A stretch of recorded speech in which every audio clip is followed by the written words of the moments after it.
Say, you guys heading to Davenport? My car died and I'm late for lunch. We usually don't pick up hitchhikers.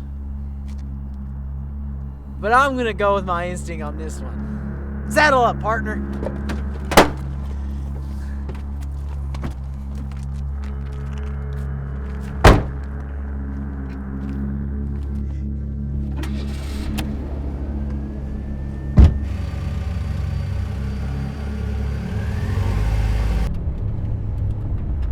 You're it! You're it! You're it, Quincy's. Antiquincy's, you're it! No antiquincy's, no startsies. You can't do that. Can two. You cannot stamp it. Can two. Double stamp it. No erases. Triple stamp it. No erases. Touch blue. Make it true. You can't triple stamp, double stamp. La, la, la, la, Can't triple stamp, double la, stamp. la, Lloyd, Lloyd, Lloyd, Lloyd. Guys! Enough. Hey, you want to hear the most annoying sound in the world?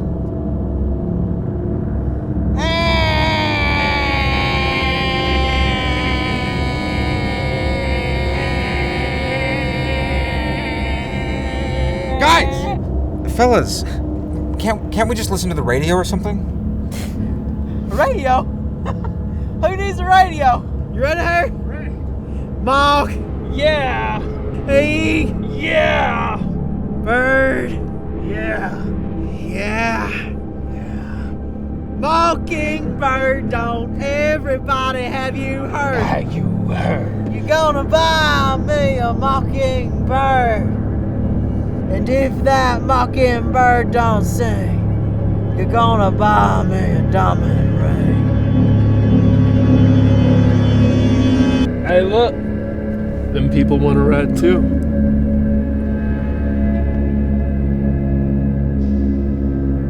Pick 'em up.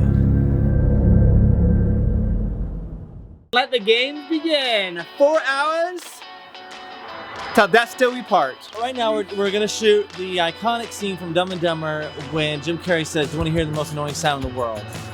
We can show a little clip. You can't triple stamp a double stamp. You can't triple stamp a double stamp, Lord. Welcome back. The task at hand is to take a comedy scene, word for word, line for line, and twist it into a horror scene. And Dumb and Dumber, with the scene with Jim Carrey saying this is the most annoying sound in the world, I feel like it's one of the most iconic from that movie. Everyone knows, everyone remembers that part. Showcasing that instantly, you're gonna be able to see the difference. The idea is that Harry and Lloyd are rednecks, hillbillies. Jeff, who wants to kill these guys, but what the twist is that these guys are going to kill Jeff. I was going to have that actually Jeff was the serial killer and that he was putting a knife in his jacket, which we actually shot. We got that footage.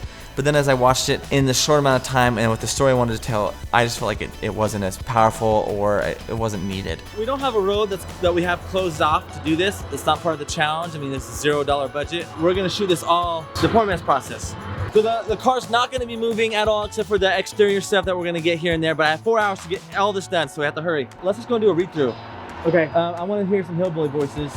Whose car is this? No. This is my old car. I crashed it. It smells like Cheeto Puffs. Does it? Creighton looks like a hillbilly. That's perfect. This is actually what he wore to work. This wasn't on purpose. Here we go, action. Say, are you guys going to Davenport? Can two, double stamp it, no erases. Cannot triple stamp it. No erasers, touch blue, make it true. Is that too much? No, I want more actually. Oh. Like, I want you to be like, hick. Oh. Not just southern, but hick. You want that to be more hick. What is a hick? There's a lot of draw, there's a lot of abbreviations in words. What are you doing? I am listening to Larry the Cable Guy for redneck inspiration.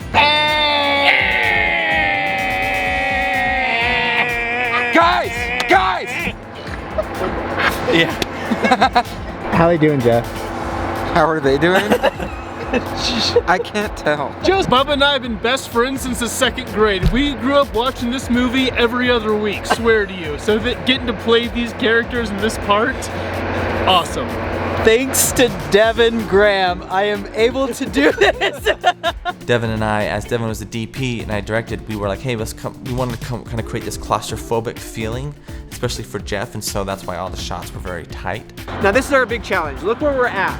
We're in the middle of Provo City, and there's cars all around us. There's parked trains, there's parked bridges that don't move, and we're gonna try and make it look like we're moving. So the way we're gonna do that is we're gonna have multiple lights. We have an aperture 120D right over there, and we're gonna have someone on the light moving the light. As they're moving the light, that's gonna help create the illusion as if the car is driving, but in fact, the car for all the dialogue stuff was completely parked for that whole sequence. Also, another big reason that we made the shots tighter is because if we were to go wider, you would clearly see that the car was not moving and that it was stationary. So we actually have a video coming out real soon of the process of how to create movement with light. Devin's gonna go over that in detail as far as how we did it, what our lighting setup was. Devin goes into depth on how to actually execute it yourself and how to execute it without a budget.